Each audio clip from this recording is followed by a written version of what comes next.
12 things you should to know about alcohol and cancer. This is printed in MD Anderson Cancer Center, the University of Texas, by Danielle Underfurth and Gina Van Thome. Published April 22nd, 2024. It can feel like there's always opportunities to have a drink. Mimosas at lunch, a glass of wine at happy hour, a nightcap after a long day. But drinking alcohol is linked to an increased risk for several cancers. About 5.5% of all new cancer diagnoses and 5.8% of all deaths from cancer are attributed to drinking alcohol, according to the National Institute of Health. For those who drink, hearing this can be scary, not to mention confusing. It may lead to questions like, is all alcohol linked to cancer? Or do I need to stop drinking entirely?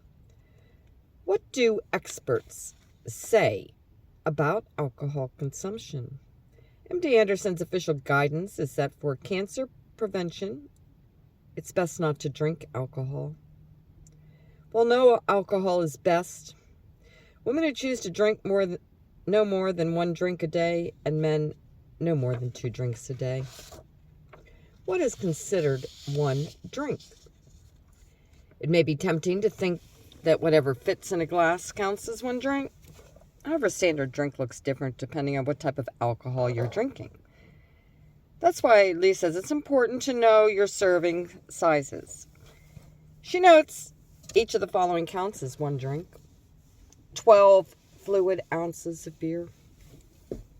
Most are in 16-ounce glasses.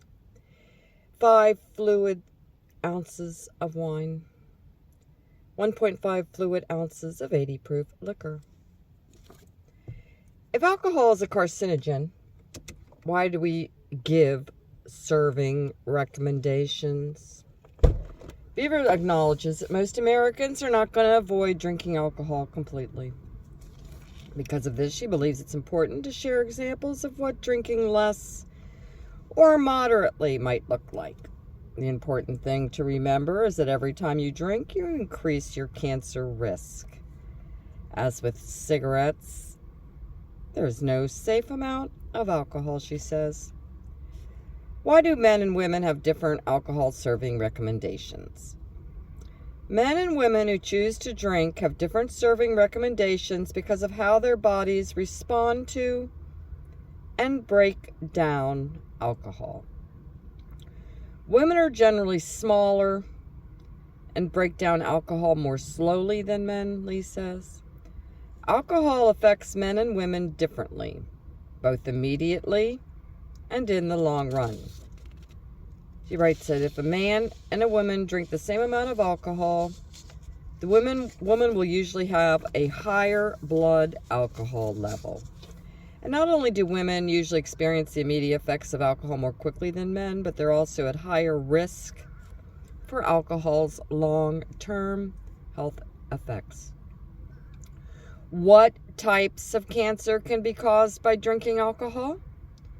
The NIH writes that alcohol increases the risk for cancers, including oral cancer, pharynx and larynx cancer, colorectal cancer, esophageal cancer, liver cancer, breast cancer, stomach cancer. They left out pancreas. Why does drinking alcohol increase your cancer risk? There's many reasons why alcohol can increase your cancer risk, and these include acetaldehyde. Alcoholic beverages contain ethanol. When the body breaks down ethanol, it becomes acetaldehyde, which he says is a known carcinogen. This compound damages DNA and stops our cells from repairing the damage. This can allow cancerous cells to grow, she explains. Hormonal effects. Alcohol can affect the levels of hormones like estrogen. She notes that these hormones act as messengers that tell our cells to grow and divide. The more cells divide, the more chances there are for something to go wrong and for cancer to develop. Reduced nutrient absorption.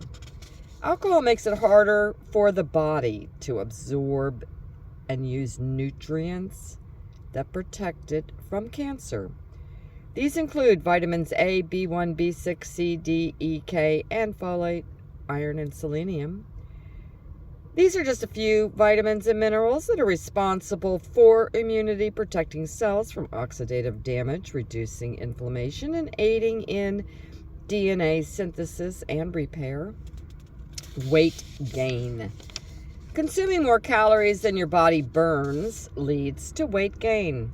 Alcohol contributes to weight gain from excess calorie intake. Excess weight is linked to over 12 types of cancer. It increases the risk of tobacco-related cancers.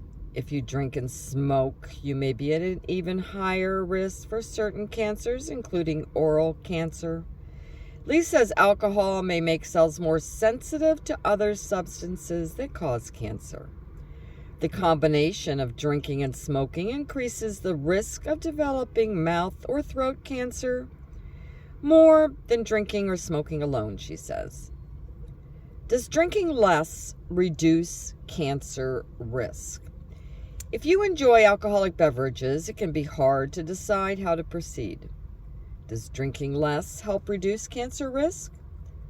Or does the only benefit come from not drinking at all? When it comes to your cancer risk, the less you drink, the better. While she says the best way to reduce cancer risk is not drinking alcohol, drinking less can have a positive impact. We know for certain cancers like breast cancer, the risk increases with each additional drink. For example, this means that someone who usually has 3 drinks a week could reduce their cancer risk by limiting themselves to 2 drinks a week instead. Cutting back 1 drink is a risk reduction, but the greatest risk reduction is going from 3 drinks to 0. Interested in drinking less alcohol? Lee suggests trying non-alcoholic beer or wine, opting for a mocktail or cocktail with only a splash of alcohol, and making several days a week alcohol-free. What is the best thing to drink if I'm going to have alcohol? When it comes to managing your cancer risk, there's no alcoholic beverage is better than the other. All of them, including beer, wine, and liquor, have ethanol, which is linked to increased cancer risk. She recommends that those concerned about alcohol's impact on weight choose something that is lower in calories. She also dispels the myth that drinking red wine has more health benefits than risks. While she says some studies suggest that there are compounds in red wine that offer cardiovascular benefits, there's plenty of other ways to keep your heart healthy. If you drink red wine in the hopes that you're protecting your heart health, you can look for other ways to do that. The potential benefits of drinking wine do not outweigh the cancer risk. What should I do if I don't drink? Lee's advice for non-drinkers is simple. If you don't drink, don't start. What should those in cancer treatment know about alcohol and cancer? Alcohol can worsen the side effects of chemotherapy and drugs used during drug treatment. Listing the side effects include nausea, dehydration, and mouth sores. Additionally, she says drinking alcohol increases the risk of additional cancer diagnoses. Cancer patients should talk to their doctor about the use of alcohol, she says. How does drinking alcohol affect a person's chance of cancer recurrence? While Beaver says studies that show alcohol as a risk factor for certain factors, the link between alcohol and cancer recurrence is not known, especially for those who have completed cancer treatment. So it's best to avoid drinking after a cancer diagnosis since it increases cancer risk. Does my cancer risk decrease if I stop drinking? Research has shown that when you stop drinking, the risk for alcohol-related cancers declines over time. It may take years to fully eliminate that risk, she says, but quitting is a very important step to improving your health and decreasing your cancer risk.